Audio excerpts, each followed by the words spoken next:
Good morning, everyone, and welcome to our online learning today. And I'm really glad to be joined by Stephen and Adam from SmartEducator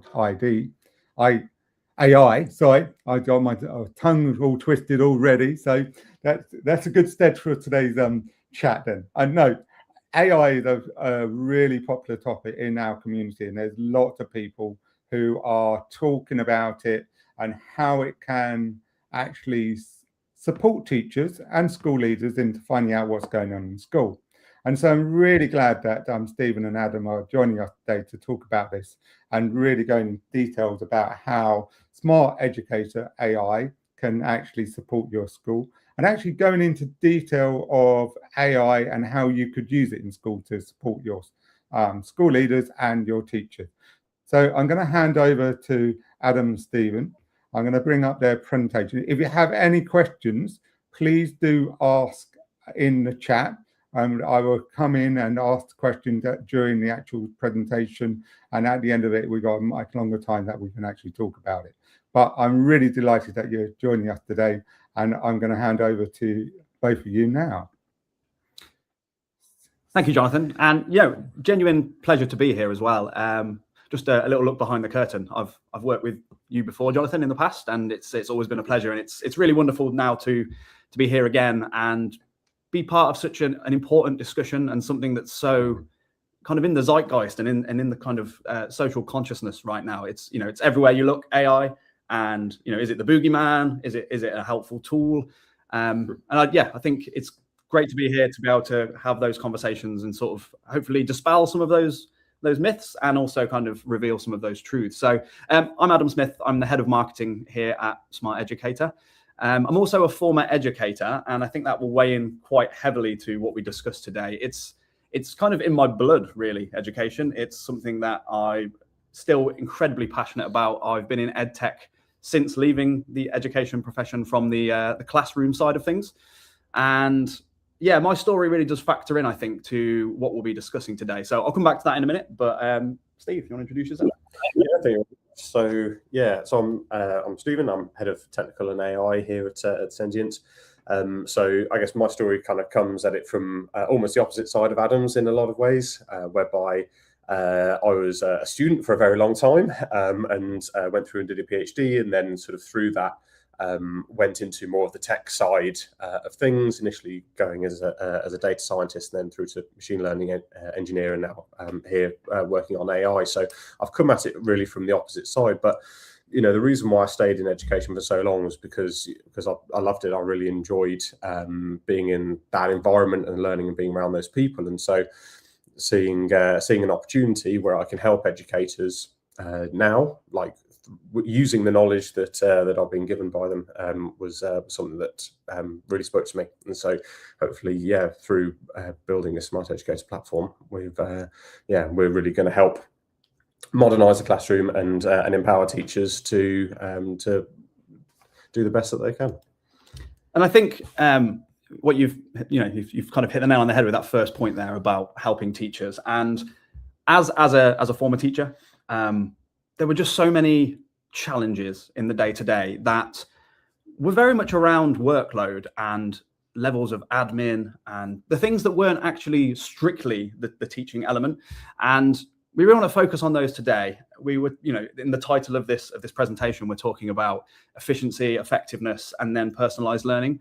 And on the screen now, we've just got a few stats that we think are foundational to what we'll be discussing and foundational to what the issues still are very much today. So, looking at the kind of from like the DFE, there are 52 hours a week on average spent by teachers working on their working week, which is an enormous number in of itself. But then when you break that down, 32 of those hours are on admin and not teaching. So to the prior point, that there is just so much of that admin that takes up the valuable teaching and learning time.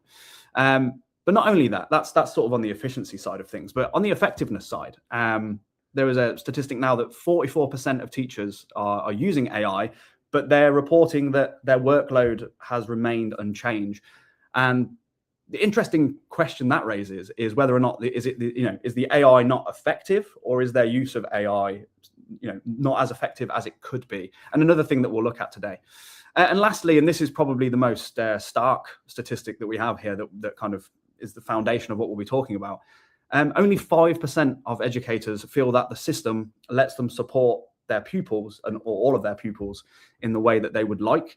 And that is an incredibly low percentage. That means there is something systemically wrong. And I'm not here today to say that we'll be able to fix that, but I hope, as Stephen sort of referenced, the work that we are doing in AI in education is something that will help ameliorate that. It will help lessen the blow that the workload is causing and hopefully improve some of these percentages.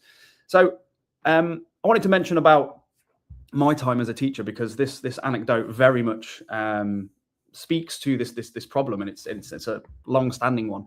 I was teaching around about a decade ago, maybe a little bit longer, and in 2014, the Department for Education published their first workload challenge document. We're now over a decade later, and the challenges that were kind of presented in that initial document very much still exist. And these are some of the more up-to-date statistics from the last few years. So 78% of teachers experience work-related stress, anxiety, or burnout. And for me personally, I was teaching at a sixth form college, English and English literature, and I had 6 classes of over 30 students each. And when it came to preparing my lessons or marking coursework, I was marking 2,500 word essays for each of those students. And my real passion was to try and get those students to be as involved and engaged in English as I was, and to understand the benefits of that, but also to be just engaged in their own learning and their own progression. And I just found that I didn't have time to give the students that one-to-one time, or even within the classroom. So much of that time was around still doing that marking and preparation. And as you can see from that 78% stat there, that is still very much relevant today. Not only that, but 43% of those who qualified 10 years ago have left the profession. I am one of those 43%, and so many of my friends and colleagues have followed that same path, very much for the same reasons. I've had lots of conversations, and I'll come back to those in a moment, with other teaching professionals, and the workload just eventually wears them down. Again, the statistic on the right-hand side of the screen there, around 40,000 teachers leave the profession every year, and that isn't through retirement, that is opting to leave.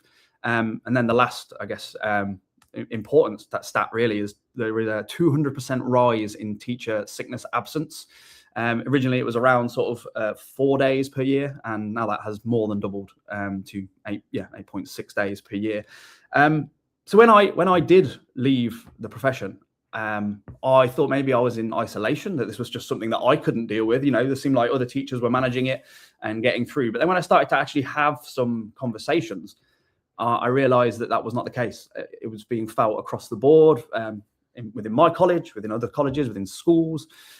My now wife, who was my partner at the time, primary school teacher, and she was really struggling with her workload as well. So it kind of spanned age ranges, it spanned institutions. And really, I kind of decided after that what to do with my career was that I wanted to focus on trying to find some tools and promote those tools that would help the teachers that stayed in education. And that led me to edtech. Over the years, I've been in and out of different edtech companies and promoting these incredible tools and solutions. And that then led to the kind of modern day and this rise of AI in education. And I'm going to hand over to Steve to talk a little bit about how teachers have started to embrace AI, but then the kind of issues that have come with that. And I know Jonathan even sort of mentioned this at the beginning. We are very much in the AI in education era, but how teachers are maybe utilizing that AI is of worthy discussion. Yeah, that's right. Yeah, thanks, Adam. So as Adam kind of described earlier with some of his statistics and figures, was that yes, there's a huge amount of workload on teachers right now, and as a part of that has really driven individual teachers to want to find tools, to find ways in which they can improve their efficiency, and the appetite for using AI is out there. If we look at these figures on the left side of this slide, so in April 2023, 17% of teachers were using AI. Fast forward to November of that same year, and it's jumped up to 42%. Like, that's a huge rise in terms of the number of people that are embracing AI and technology, and is a lot faster than a lot of other industries that exist. So the appetite for it is out there. The problem with that, though, is that these very general AI tools, you think your ChatGPTs, your Claudes, your Geminis, they're very good at being able to give you a response to the question that you give it. But when you're using that tool for a very specific purpose, for a specific task, as part of your profession, then there are no guardrails set up for what it is that you're trying to do. And especially in an education context whereby there are curricula that are being taught against, there are students of different abilities, be that through just the year groups that they're in, or the ability of the student within a class, even being able to put a prompt into a chat and getting a response. It's not always going to give you the most effective response that you could possibly get, and I think for me that's a very reasonable explanation as to why that 44% of teachers who used AI but said that their workload remained unchanged.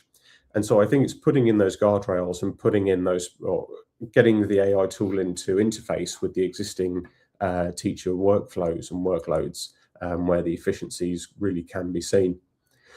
Now, within that, we're sort of looking at, okay, so teachers are using AI. What are they using it for? At the moment, we've got it written down there that only 5% of teachers have used AI for marking, despite marking being commonly recorded as something that's heavily time consuming.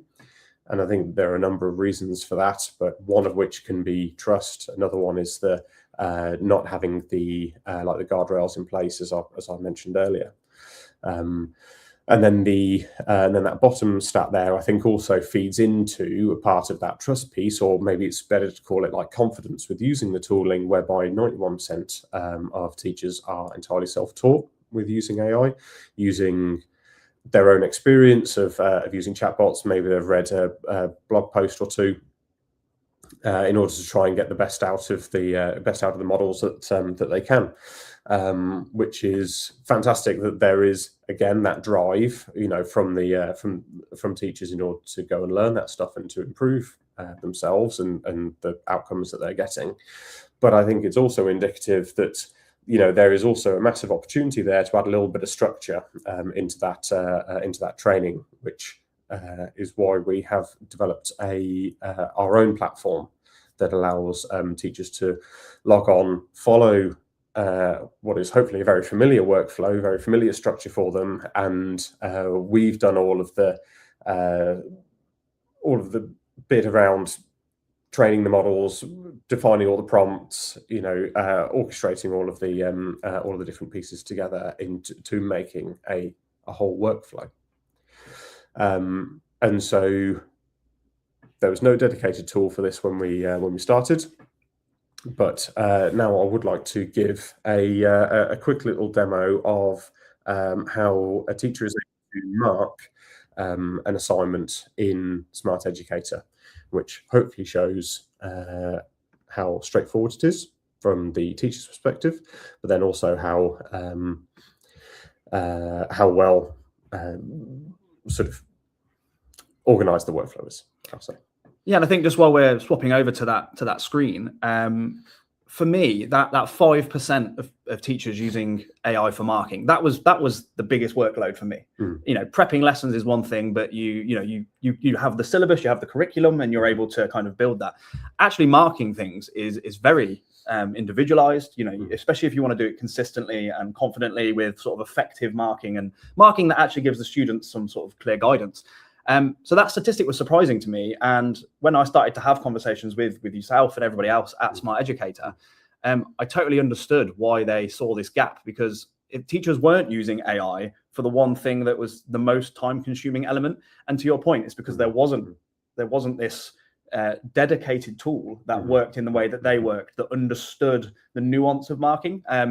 I'll let Stephen show the platform now. But this to me was the thing that really hooked me and brought me into SmartEducator as something that I genuinely think is quite a groundbreaking tool for teachers.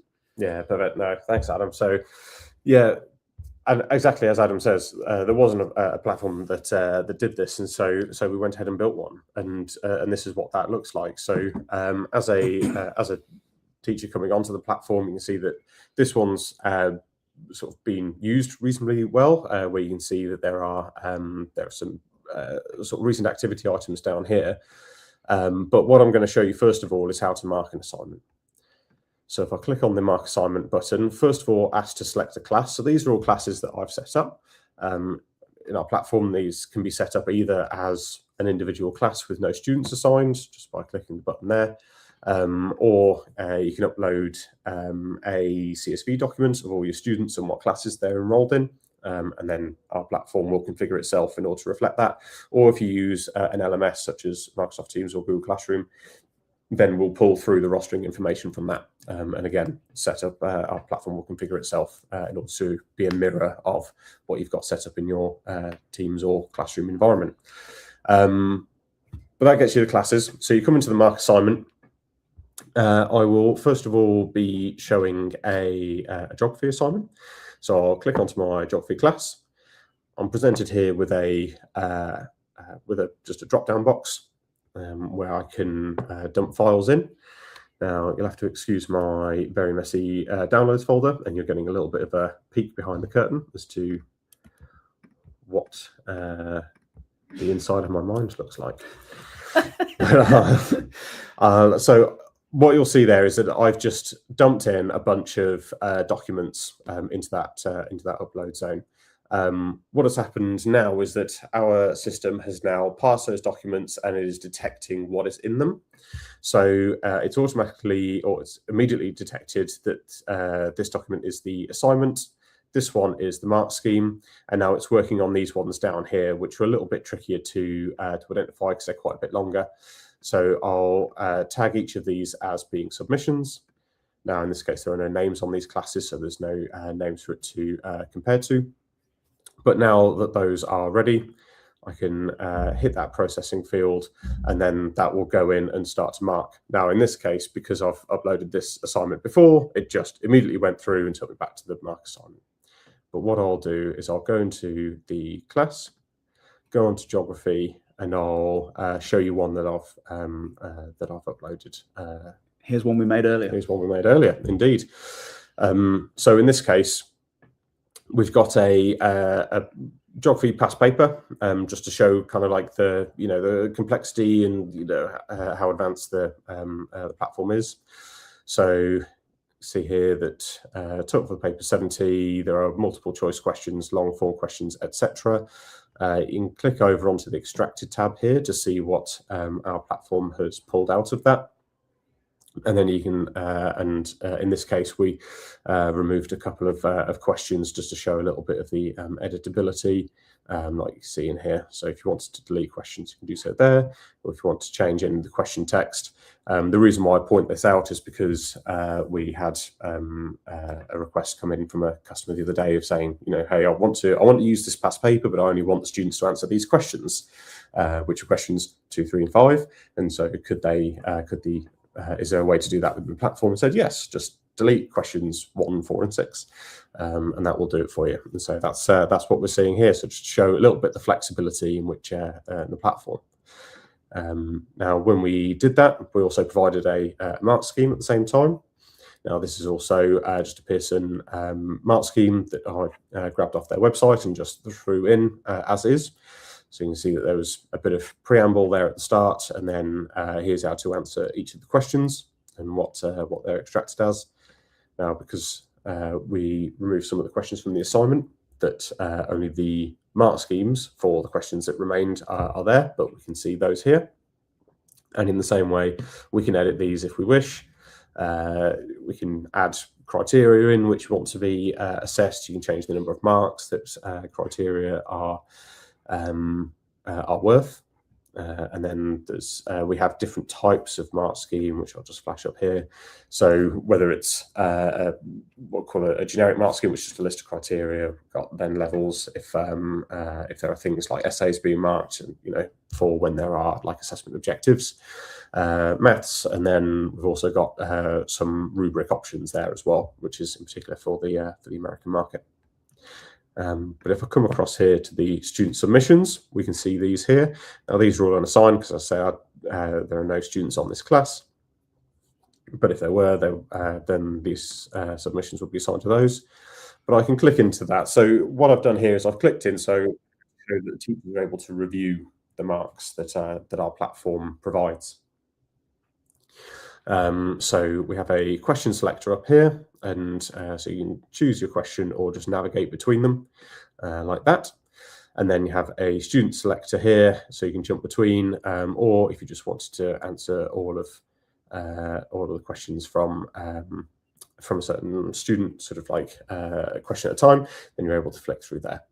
So if I continue flicking through, you'll see that each of these pages follows a similar format.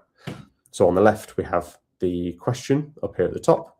We have the student's answer underneath that, and then we have some feedback for the question as a whole. The feedback is intended for the student's consumption. Over on the right-hand side, though, this is where the teacher can really start up a bit of a dialogue with our platform to understand what it was that the student did, why they got the marks that they were awarded, and what bits of the student's answer like support that, provide evidence for being awarded that number of marks. So in this case, for the criteria, we've got a justification for why, in this case, a mark was awarded. We have feedback again that could be provided to the student, but obviously, if we provide feedback on every separate criterion, it could get verbose quite quickly, and so this is more of a suggestion rather than something that'll be explicitly exported. And then you can see the evidence down here, and if I toggle that little eye icon there, then hopefully you'll see on the left-hand side that part of the student's answer is flashing. And so what that is showing is that bit of the student's answer in the context of the whole answer that the student provided is reason as to why this was awarded 1 mark. And if I show something a little bit more, or just a little bit different, so here we have an essay type response. So even if it's all handwritten, if the student handwrote their essay, we can pass that, and we can understand that, and it's provided and displayed here as text, so it's easier for the teacher to read, and with the highlighting as well, the teacher's able to see what it is that's in the student's answer that's being assessed. And you can see here that now we have a bunch more evidence, or a bunch more annotations that have provided support for that level being awarded. And then that works the same for every question, for every student.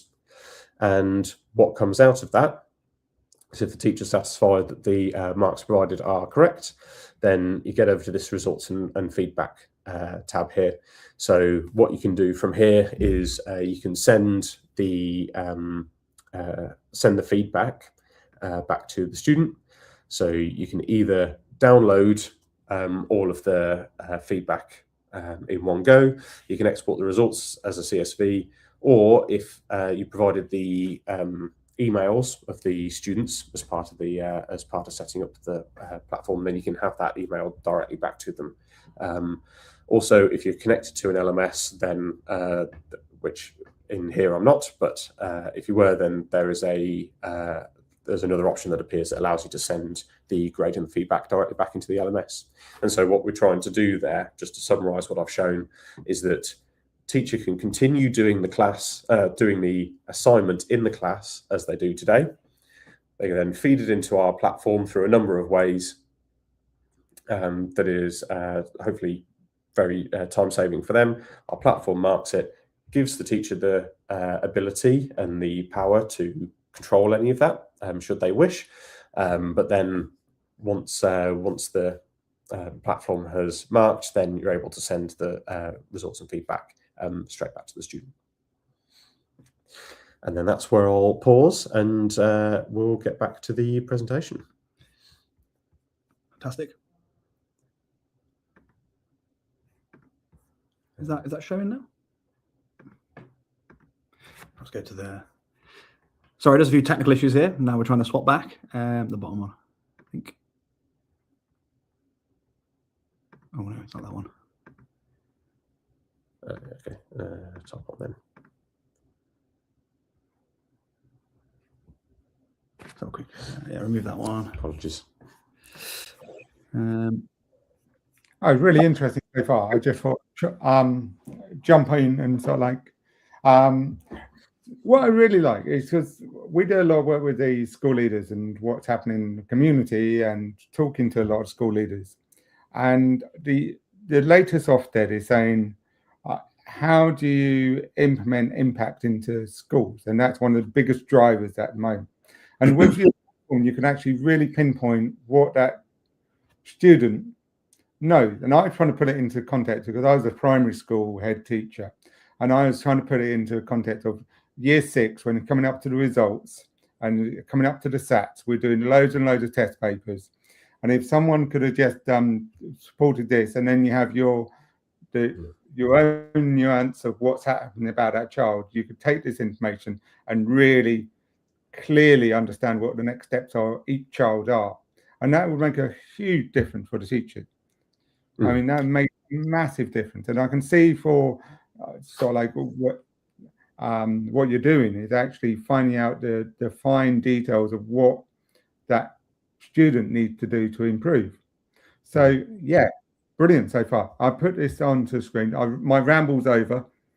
That's all right. Don't just say that's the wrong presentation. I know we had 2 sort of loaded up. Have you got the other one? Okay, right. Yeah. There it is. Here we come. Much clearer. Thank you. And honestly, like the point you just made about kind of I guess giving the teacher some sort of directions of how to kind of steer things, and we'll come back to that sort of towards the end of the presentation as well, because we've stumbled upon, as a result of the tools that we've created, like an extra element that we are now building out that is very, very impactful, I think, when it comes to personalized learning. But from again, as an ex-teacher, somebody who had this, I used to take crates and crates of coursework home, all handwritten, to your point, right? But because you can ingest handwritten assignments and answers into the platform, and it marks it in just the same way with the same level of accuracy. I mean, it says here, and at the moment, this is based on our current user base, an average of 8 hours saved for teachers per week. But I mean, for me, this would have saved me whole weekends and all my evenings. I would have maintained a social. Year 6, because I used to do year 6 writing, and we used to do something called a big write back in a long time, and every bit had to be analysed every Friday. You had to analyse it, write the things, and it was brilliant. But it did take your Sunday mornings to mark everything.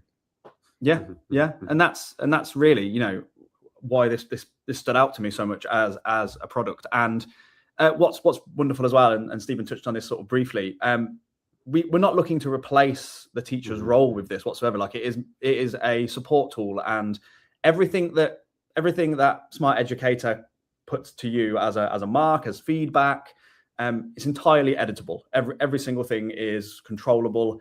Nothing is, the AI doesn't get the final say. It's just getting you to that position more efficiently, allowing you to use your time sort of more effectively. And that brings me really nicely onto sort of the next element. So I've had lots of conversations with school leaders, with be that both in the UK and in the US, and so many different teachers who are looking for these edtech tools and these sort of AI and education tools to help them.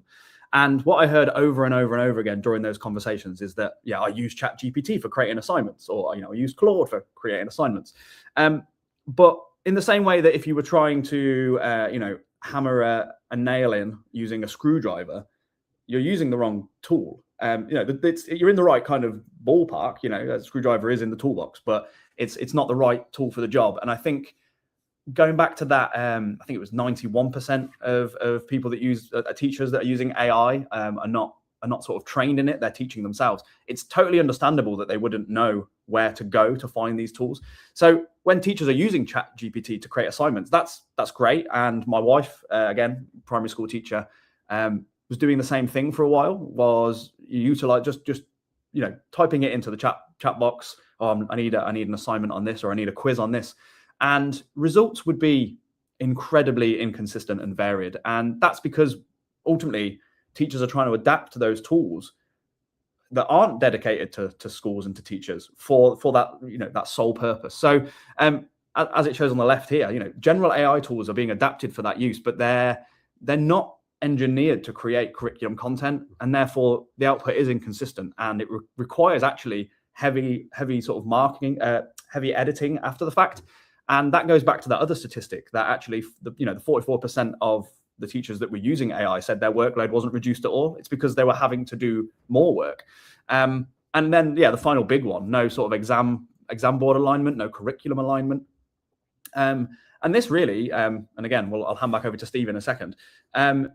This is another gap really, where the marking's all well and good. We've might have that kind of covered a little bit now, but that's only half of the admin really, and the other half is this creation element, building assignments. And so we began at SmartEducator to design what we refer to now as the create function. And with that, it is built into the same platform. It allows it to be part of the same workflow. And what this now does is it answers all of these problems and challenges that teachers were facing when using the general AI. So it is now built with the teacher's workload in mind. It is curriculum specific. You can create resources, assignments that are specifically tied to or built around your desired needs. There will be consistent quality because it knows who the audience is, and again, it builds on your context as well, the context that you give to it about your class or about your age group. And therefore that reduces that editing overhead. You may still want to tweak it, but it kind of lowers it significantly. And then lastly, the ability to align it to your exam board, your year group, your particular targets that you're trying to achieve. I mean, that was a huge gap that I think so many teachers were talking to me about. And again, that's now been built into the platform. So I'm going to hand back over to Steve to kind of show how that create function works within the flow. And is there anything else obviously you want to sort of say about it? Let's have a look. Yeah, no, I think you've covered it really well. So I'll share my screen again, and you'll see here that we're picking up from where we left off. But if I go back to the dashboard and expand that sidebar out. So previously we clicked on the mark assignment. So now we're going to click on this create button underneath.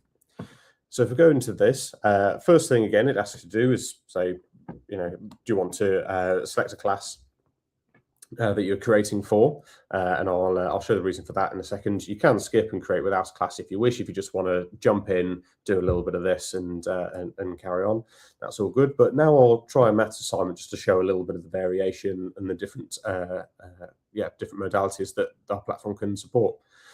So here, after selecting the class, it now asks what resource type.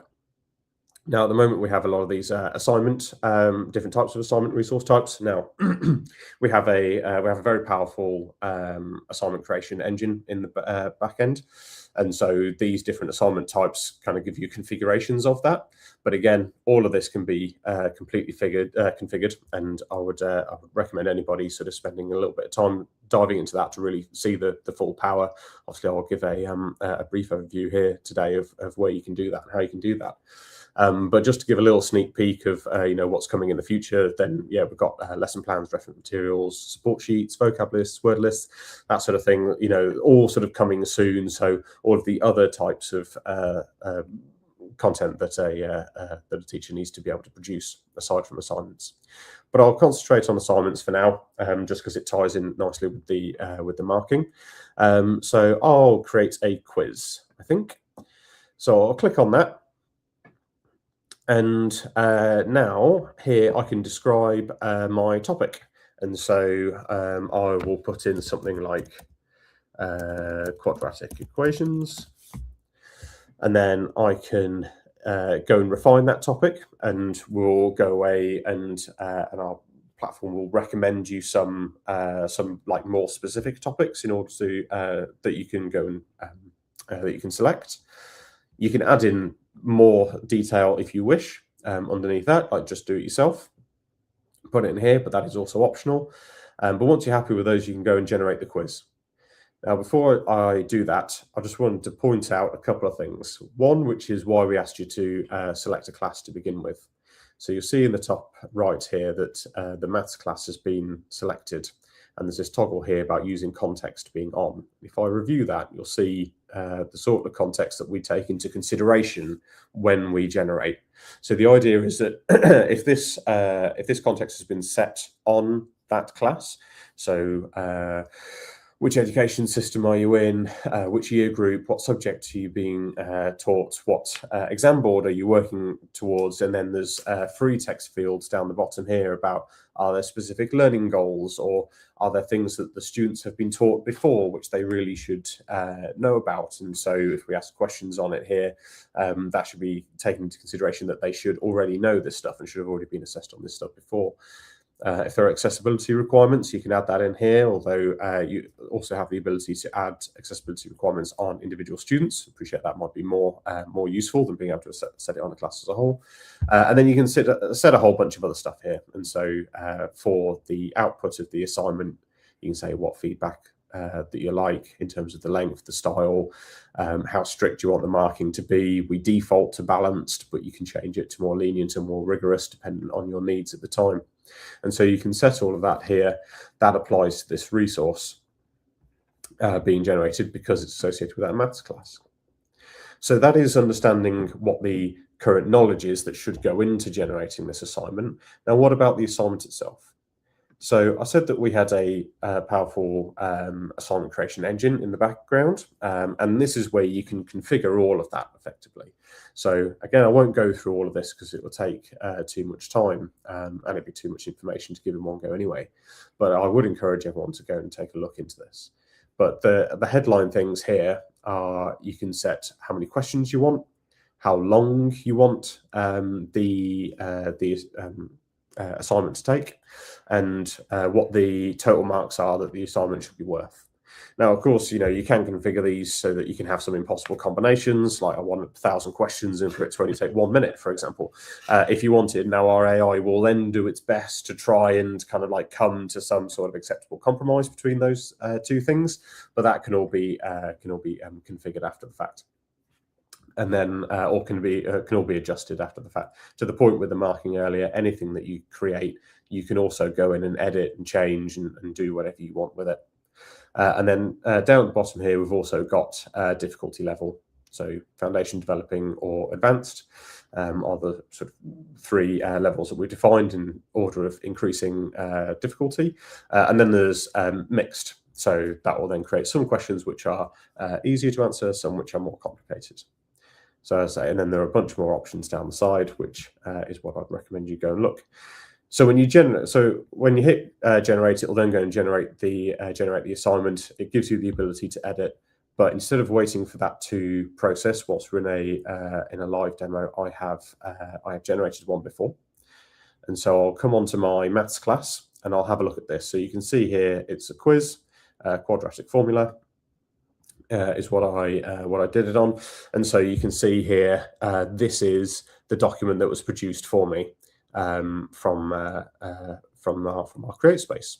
So there are a number of questions. There are 10 questions which have been created. You can see that the questions are given out here. We also tag them with a Bloom's taxonomy level. So that is partly so the student understands what it is that's being asked of them, what skill they're being asked to show. But then also partly because it feeds back into to the teacher in terms of understanding, what is it that question is particularly assessing the students on. And similarly, you can see that being extracted. We also generate mark schemes at the same time that we generate the quizzes. And so here you can see that for each question, there are a number of key points that we've got listed down here, effectively criteria that can to go and that our platform will then go and assess against, go and mark against. And you can see here that all of the, in this case, maths, and I wanted to show maths to sort of show like a very different modality to the sort of essay written based that I showed earlier for the marking. But this works in exactly the same way. You can see that all of the equations render really nicely on the screen, and so it's all really understandable. And if you have a look at the extracted again, yeah, it all renders nicely, so you can see all that. Now, at the point at which you've created this assignment and this mark scheme, and you assigned it onto a class, you're then able to come onto the class and upload student submissions for that assignment. Obviously, I've not done that here, and I'll not repeat it again, but because I've showed it to previously. But yeah, then you'll be able to put those in, get the results and feedback as per the marking, and then I'll come back to the presentation. So I just want to, I guess, go back to my prior point about I use ChatGPT to create my assignments, my resources, those sorts of things. That screen that you showed, where you can amend all of the details and you can change the difficulty level, the marks, the amount. I found that when I was looking at what my wife had put together in some of her sort of ChatGPT conversations, the amount of context that you have to write out, like physically sit and type out, and even then it doesn't always sort of follow that. The ability to have this all kind of in a nice sort of user interface. And again, what we're trying to do is create effective resources, effective assignments, but in an efficient way. And I think the ability, this is what kind of blew my mind, the ability to have so much of that pre-installed and sort of preset, so that you can almost, to your point, you could just press go and it would create something for you, and it draws the context from the class. That saves so much time. But I think that you can then go in and be as sort of granular as that as well. It affords, both ends of the spectrum. Do you want to, as a teacher, are you looking to really tweak this and get this absolutely sort of spot on, or is this something a little bit more throwaway, where you can just pull the context, because it will still be valuable, still be effective. And I think that is sort of an enormous element from that. So yeah, just sort of returning to the presentation, if I can. Oh, amazing! Thank you very much. So as we say, curriculum-specific resource creation, meaningfully more consistent and effective in creating that prep work, and obviously purpose-built for teachers. You mentioned about the things that were coming soon, and again, this is all from our teacher base, who have given us feedback about things they would love to see in the platform.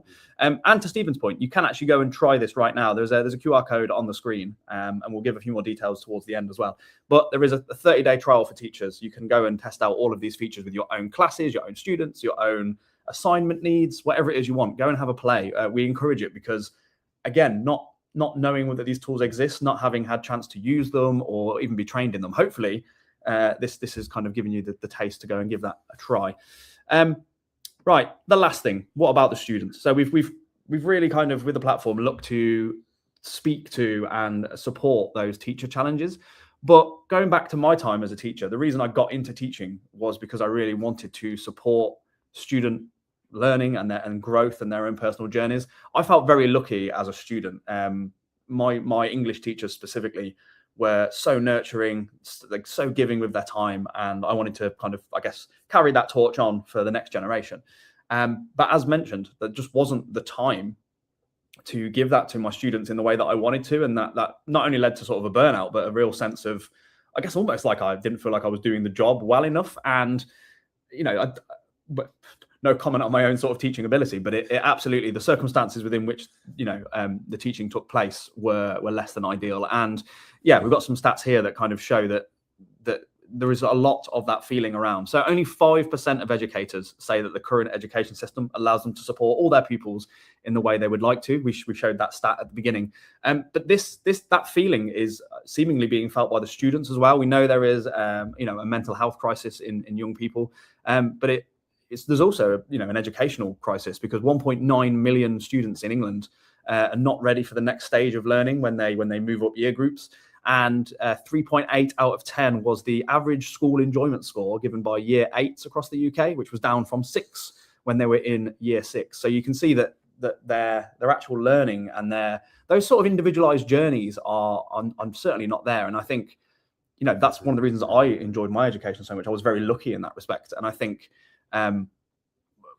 this is a problem that we are very aware of here at SmartEducator. And what we realized with creating both the mark function and the create function, so as Stephen said, you can create the assignment now. you can also then get it marked, and it kind of provides this feedback. But what we then realized was that this feedback that we are getting from the marking is being assigned to those classes. And with some work in the background, what we've then gone on to create is the third step in this that we call accelerate, because it's all about accelerating potential. And it's ultimately a very in-depth and an ongoing insights dashboard into not just your individual classes, not just individual assignments, but individual students. And I'm going to pass back to Stephen again, just to have a quick look at this insights dashboard, this accelerate dashboard, because this is really where it all comes together and becomes an end-to-end AI tool for education. So I mean, I'll pass it back to you, Steve. This is the proverbial cherry on top for sure. Absolutely. So for the last time, so I'll pick up from where we just left off, and I'll go back to the dashboard, just to have a familiar space to look. So as Adam said, from marking all these assignments, we get a whole bunch of intelligence in the platform that we want to make sure that teachers have access to. So as well as being able to review all of the marks, as I've shown earlier, we also created an insight space here within the platform. Now we have different lenses that teachers can view those insights through. So one is an overview. So this is across all of the classes that I've been associated with and all of the assignments in there. We can break it down per class, we can break it down per student and per assignment. And I'll just show a couple of these a little bit quick, just to show what the sorts of insights are that we get. So breaking it down per class, some summary statistics up at the top. Over the course of the year, if you see classes improve in their performance, or if their performance stagnates or starts to decrease, then that will be flagged up here at the top. If there are classes which are underperforming, then that gets flagged here. And if I click on that, it sort of shows which class that is, what the average grade is, how many students are in that class, and they can go through and review that. So then we can go and have a look at the insights on that class. Or similarly, have all of the classes broken out down here, where you're able to see some of the insights on there. And so if I have a little look at the history class, just to show something different again. So it's taken me through to the insights on that history class. Here we've got, excuse me. Here we've got a list of the highest performing students and the students that require some attention. Because there's only 5 students on this class, it's the same list, just reversed. So you can see Lewis Morgan is top of the top performers, but then bottom of the needs attention, so it's needs attention the least, as it were. But you can see those there, and obviously if there are 30 students in the class, it will be different lists. Coming down here, so we do some analysis on the work that comes through from the students. Now you can get into this if you like. Effectively, this matrix here is showing the ability of the student to write a comprehensive answer and the quality of their written communication. But what we do that is we break that out into 3 sections. The what, which is what we have noticed by doing that analysis. The so what is, why is that a problem, or why does that require some attention? And then the now what is a suggestion of an activity or a follow-up action the teacher can do in order to go and address that. So in this case, because all of the students are performing reasonably well, so in the class performing above expectations, solid understanding, and then the now what is consider extending with a challenging task, and so that is really pushing the students on. And then if I come down further, so that is of course from a sort of overall very much class level on average, this is how the students are doing. But further down the page here in this these AI feedback insights, we can get much more into like per student or like individualized feedback. So here we've got some strengths, and there are strengths, weaknesses, and then more suggestions as to follow-ups. For each of those, they're broken, for each of the strengths and weaknesses, they're broken down into like a category, if you like, or like an area. So in this case, the area for the first case is strong use of specific evidence to support arguments. And then underneath that, we have a little bit more of a narrative around what it is that means. What is it that the students are doing that makes us recognize that as a strength? We also state how many students out of the class are showing that, and we will also name those students as part of that narrative. So you're able to really know specifically which students, like what each individual student's strengths and weaknesses are. And so you can see the same for the weaknesses down here. And then the areas for improvement are those suggestions for follow-on activities. So the top priority here, and the idea for it being a top priority, is that it will address the most students in the class. So lead a short mini lesson with a worked example that compares interpretations and states. So that addresses one of the weaknesses that have been identified in this. And then just to show you a little bit more, just to show that we can get down sort of into the student level. So we can click over, I'll come back into the insights, over to the students tab, and you can have a look at the top performance needs attention, select a class to compare the students, select an assignment to compare the students, and that will give you like a comparison of the grades and how they worked out on or how challenging they found each of the questions and each of the topics assessed in there. But yeah, I will again encourage people to go and explore that, and I'll leave that there for now. Again, I'm going to just have to refer back to my own time as a teacher, and I had a book where I would write student marks, and then I could manually go and see, are they trending in the right direction or the wrong direction? But again, so little of that really, within that, just that number that I'd maybe put in, and I'd maybe make a few notes, but to have the ability then to actually understand at a glance every student in my class or across my entire sort of year group or whatever it was, to know how can I help them individually, how can I help this class improve, and yeah, I guess to peel the curtain back again as to where we're now sort of moving this, because what we have here then is a full loop, a kind of an end-to-end product to help support efficiency, effectiveness, and personalized learning. You can create the assignments and the mark schemes in SmartEducator. It will then mark the student submissions of that, and then create this entirely navigable map of your students, their performance, their progress, and where to go next.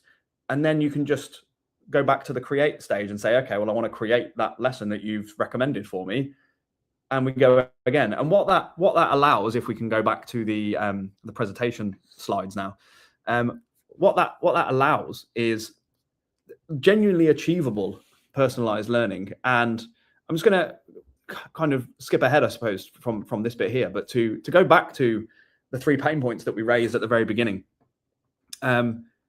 This really, as I say, was the foundation for what we were trying to build. We wanted to answer these problems. We wanted to try and support teachers, school leaders, students to make these areas stronger. And what we have is 52 hours a week working, and 32 of those are on marking. Well, we have the mark functionality now. The AI is showing that it can understand the nuance of marking. It can follow a mark scheme and provide lenient, rigorous, balanced marking, whatever it might be. Equally, 44% of the teachers that said their workload remained unchanged. Well, we have the create function now, where instead of them going to ChatGPT, instead of them going to Claude, using the right kind of tool but the wrong specific tool in itself, can now create those resources, those assignments. And then lastly, hopefully, through the Accelerate Insights dashboard, we'll be able to up that 5% of educators feeling that their system allows them to support all pupils. This will hopefully enable them to pinpoint the students that really need the additional support, stretch those that are doing brilliantly and we want to kind of push to the moon, and just really be the rising tide that like lifts all the ships.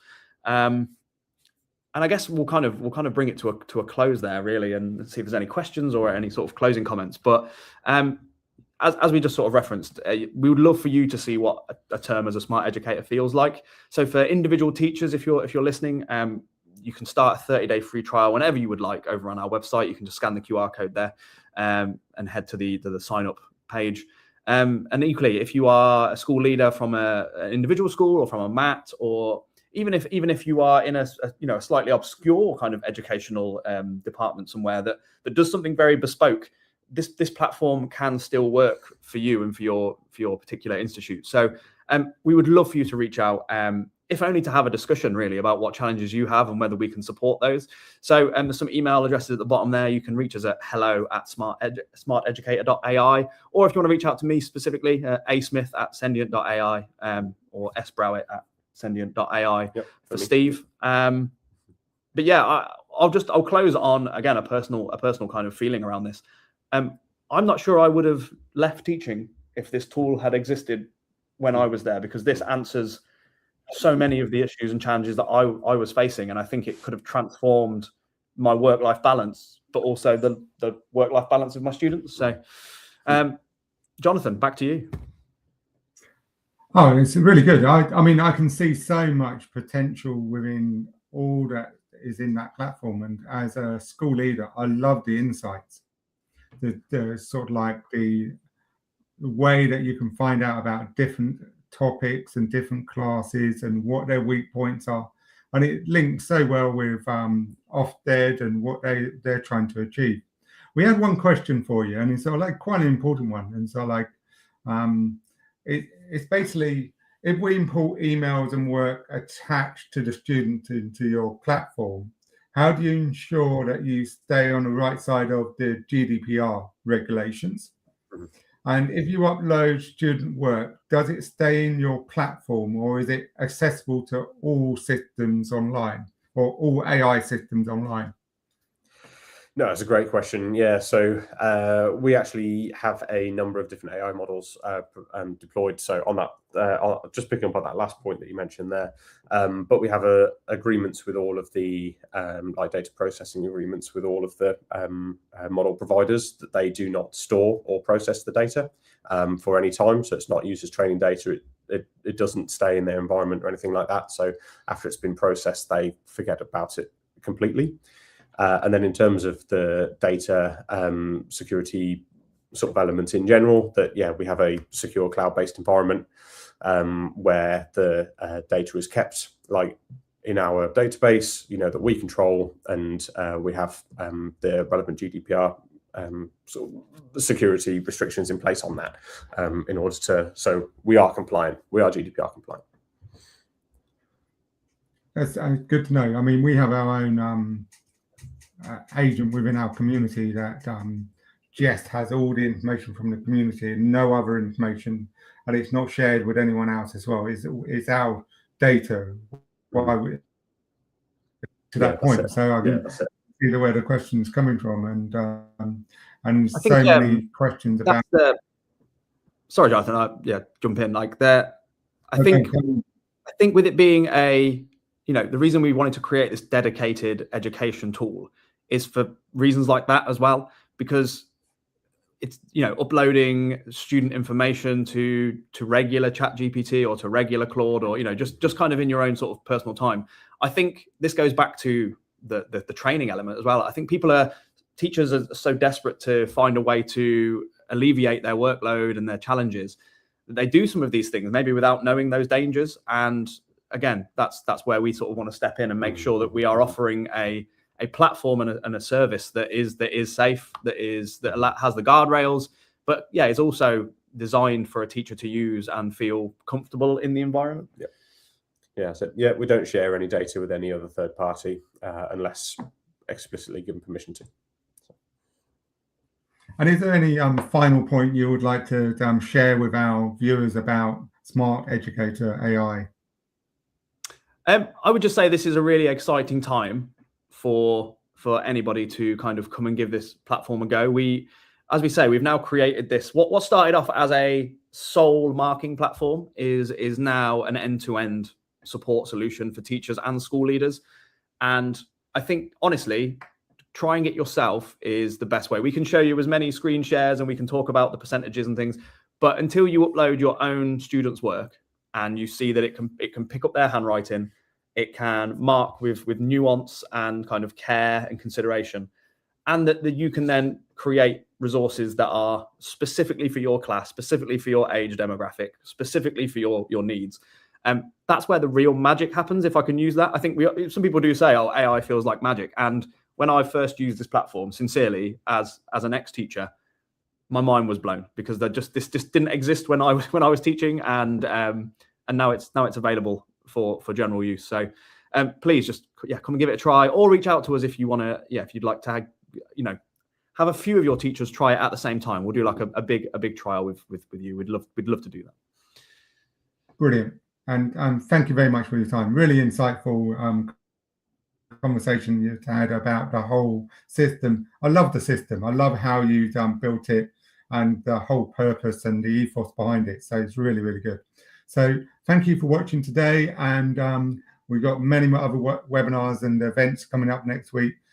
So do look into the events section of our website, and thank you for your time today. Jonathan, thank you so much for having us. All right, thank you very much.